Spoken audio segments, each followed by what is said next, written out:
Welcome back to the Stoke City View, and it's Stoke City against Bristol City in a complete dead rubber, who cares match. Let's have a party. We're joined by Liam, and of course we've got Sam, our resident Robin, who's going to give us a Bristol City view on everything.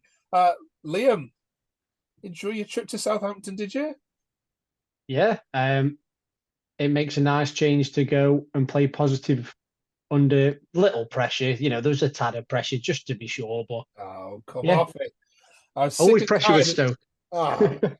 We put that video out last week that said Stoke are safe, and how many people commented Stoke aren't safe? You can't do Yeah, your maths. Come on, I know. Stoke was safe the minute that game kicked off. But Yeah, okay, let's do it officially. Stoke are safe. You are in the Championship next season for how many years now? Is this your ninth, seven, eighth, seventh? seven, I think seventh. Right, okay. This will be. Yeah, and of course, Bristol City know all about being in the Championship for that long because you two are becoming, along with Preston, the ever present. So we're going to talk about what it takes for both of you to get out of this league in a second. But who's your man of the match performance in the Southampton game, Liam? To be fair, everybody performed well. But going forward, we looked a real threat. You know, it could have been more than 1-0. Now, I'm not saying Southampton weren't a little bit rested and jaded about what's happened, but I think I'm going to go for Million Manhoof again. He's really come on the past few games and he looks dangerous. He should have scored, but yeah, he's been doing well. Okay. Do you think that's put to bed any doubters that there were about Schumacher now? I mean, I think obviously the last couple of weeks of the results we've had, they've suddenly gone quiet. But do you think that is now everyone fully behind your manager?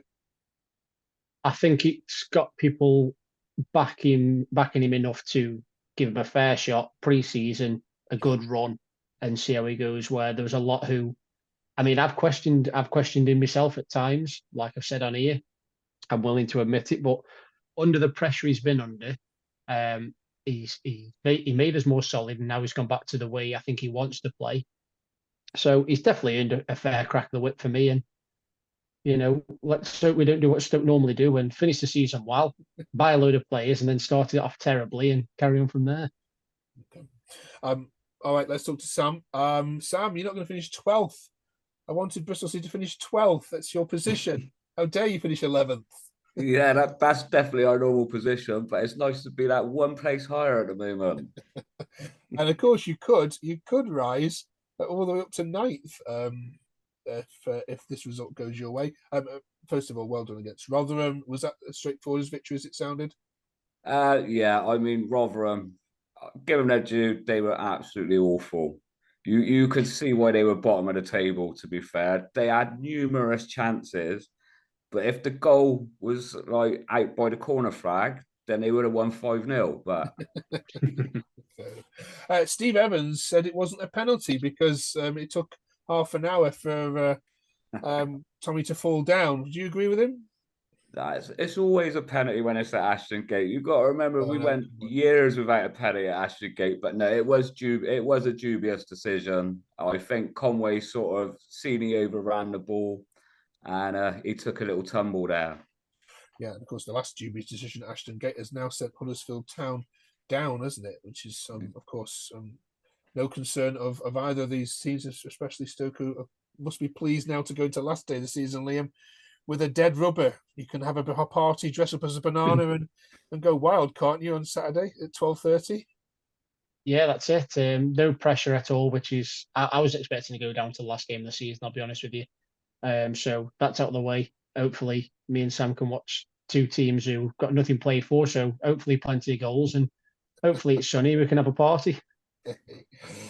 What you've both got in common then is you both got brand new managers this season. Both are young, up and coming managers who, with the right investment, could get you both into playoffs next season. In particular, Bristol City have impressed over the last month or so, to the point where you've completely wrecked Southampton's season. You've completely nearly wrecked Leicester's season as well. So, Liam, first, what sort of investment do you expect to get from your owners this summer? They'll spend every penny that they're allowed to, same as every year. That's just the way they do it. I know the investment we've done has been terrible over seasons, but the heart's in the right place. You can never knock them. They want the best for the club. So yeah, they'll give Schumacher everything they can possibly give him to succeed. Okay. And Sam, what about the coffers at Bristol City? Yeah, well, I actually had a little chat with John Lansdowne on Saturday after the game, and said, I've spent a lot of money on this club in the last few years. When are we going to see the investment in the team? And he told me to watch this space. Okay, right.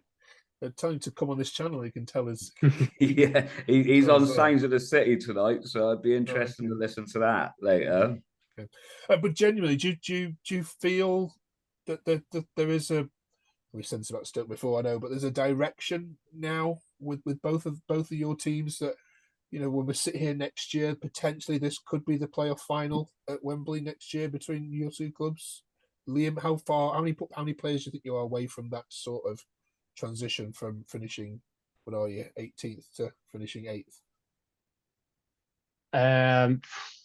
I don't want to sound too down, because it should be quite happy with it being over, but Stoke are just the way they are. They sometimes seem rudderless. Hopefully now we've got a team in with John Walters as well, but we're at a point now where everybody there is learning on the job.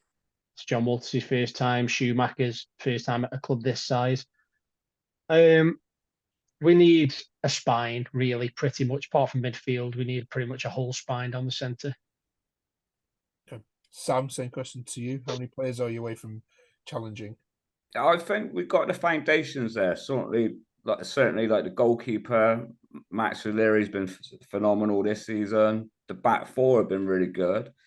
We've got Josh Stokes and Max Bird coming in. I think the Derby fans are a bit gutted about losing Max Bird, but we just need a couple of strikers. I think that Stansfield from Fulham on loan at Birmingham, he would be our man, or even Ike Ugbo at Sheffield Wednesday at the moment. A sort of player like that who can change the game for us. Okay. All right, let's get some score predictions from you both then.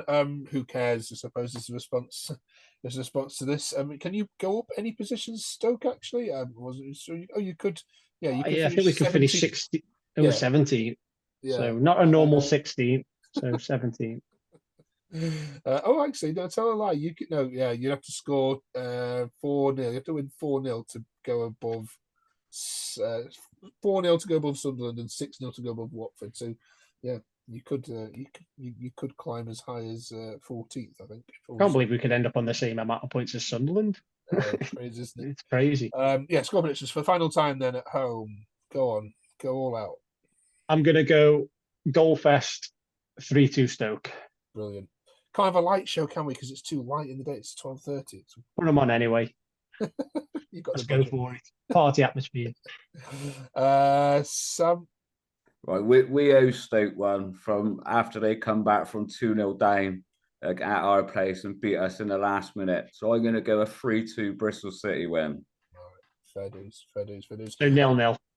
Yeah, 0-0. I think this is it's last on match of the day, but yeah, it'll be last on the championship roundup. This one either 0-0 or 5-5. Yeah, not a footballing classic. Just to finish with Liam, this obviously the final home game for Stoke. Most difficult question I've asked you on this channel all season, but I'll ask you anyway. What's been your favourite home game and home memory this season? Importance of the game, I would say recently when we beat Plymouth 3-0, but for size of clubs, probably 1-0 win against Leeds. Yeah, it was. Yeah, that was the light show, wasn't it? First light show and a win against Leeds. Doesn't get much better than that. Absolutely. Put it in the Sentinel. Right, and Sam, what's your favourite away trip this season? You've had a few nice away trips, haven't you? Yeah. I mean, I've personally, if it was not the league game, it would have to be the draw with West Ham in the cup. But in the league, I would go with a 4-1 away victory on Boxing Day to Watford. Oh yeah, gosh, yeah, you're absolutely literally cool. All right, then we're going to see you then next season. Liam, who do you want first game of the season? Away or at home? Oxford when they come up. Oxford at home. Sam? Yeah. I'll go with Portsmouth to see some of the old City players back down at Ashton Gate again. All right, fair dues. Listen to you both. Thank you very much for both of your contributions. This year, we'll catch you up in a couple of weeks and review the whole season properly with you. But congratulations, Stoke. You're staying up. Well done, Bristol City, on some entertaining games this season, and enjoy your 0-0 thriller footballing classic on the Bet365 this Saturday. Cheers, fellas. Cheers, Mark. Right, take care, mate.